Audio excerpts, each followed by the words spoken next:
Hey guys, what's up? It's your boy, Speedy Door. I want to talk about an upcoming gaming console. And no, it's not the Xbox, it's not the PS5, it's not any of the consoles that you're thinking of. However, it is a company that has a very, very long and storied history with video games. I'm talking about Atari coming back into the industry. Once I saw this news article, I thought it was a joke, to be perfectly honest with you. The first thought that I had was why. First of all, as we all know in the gaming landscape, we know who Atari is and who Atari was. Decades and decades of collective gaming. We know who Atari is. Atari 2600 console in 1977. A smash hit for games, and game development at that point was such a new thing on the horizon at that point. But Atari kind of fell apart with the video game crash of '82. So that was Atari's biggest mistake. The first thing that I thought about when I heard this was, well, after I heard it wasn't a joke, was I don't really understand what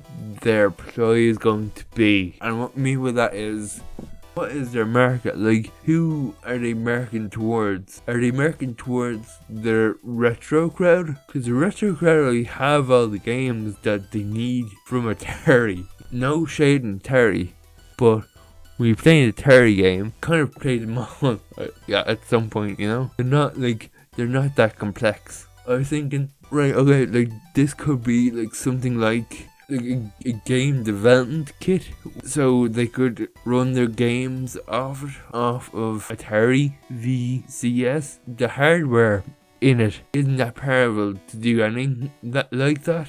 I don't know why they did this. I don't know why they make this console that's too expensive for normal gamers to get, because you're just buying the old games with like upscaled to like 4K. Like, that's nuts. Like, that's really nutty. Like, I don't know why.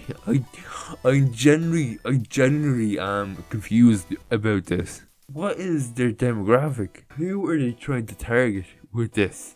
Compete with a PS5? They can't even compete with PS1 with the hardware that they have. Like, my god. Like, and yeah, it can run Linux and it can run like Windows. It's too underpowered to do anything worthwhile, you know? It looks cool. Like, it has like a cool design. Looks like a retro futuristic version of the 2600, which I think is pretty cool anyway. I'm not gonna buy this. I'll wait for a few years. Maybe like it'll come down to like €100 or $100 or something like that, or maybe even like 150 or something like that I might consider it. From what you're getting out of it, I have like a game collection on my computer right now of Atari games. Atari 2600 emulator in my other room. I already have it. I already have all the games. I don't really need any more breakout, you know? It's nuts. It's really weird that they made this. I was thinking about this last night.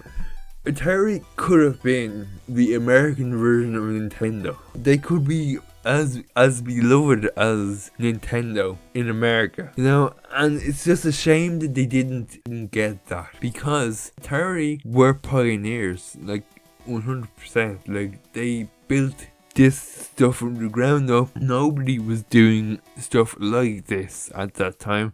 Yes, the Magnavox Odyssey, you know, and all that other stuff that's kind of like irrelevant next to the power and the overall like mapping of the industry that Atari did in the 70s. It's just incredible how far like everything's come. And I'm not gonna lie, the fact that they're coming back and they think that nothing's changed, you know. But I just find it like really funny and kind of cute that like Atari's coming back with their, you know, their software and their, you know, we have Breakout, yeah, you know.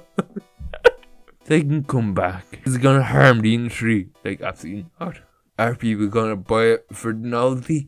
Of course. It's Atari, and they have kind of this grandfatherly presence to them that you can like try and get a Zoomer to play Pitfall. It's fine, you know. Like they can do that if they want to do that. The way I look at it is it's kind of the same thing as the mini PS1 or the mini SNES or the mini NES or something like that. It's that type of thing. You can like do 4K display if you want to. Getting these really old classic games in the hands of new gamers and whatnot. I think that's admirable, you know, and I can't like look down at Atari and say otherwise, you know, because if Atari didn't do what they did, we wouldn't even be here. That's really it. I just wanted to talk about that because I thought it was interesting. So anyway, you guys, that's it. Speedy Door talking about Atari in 2020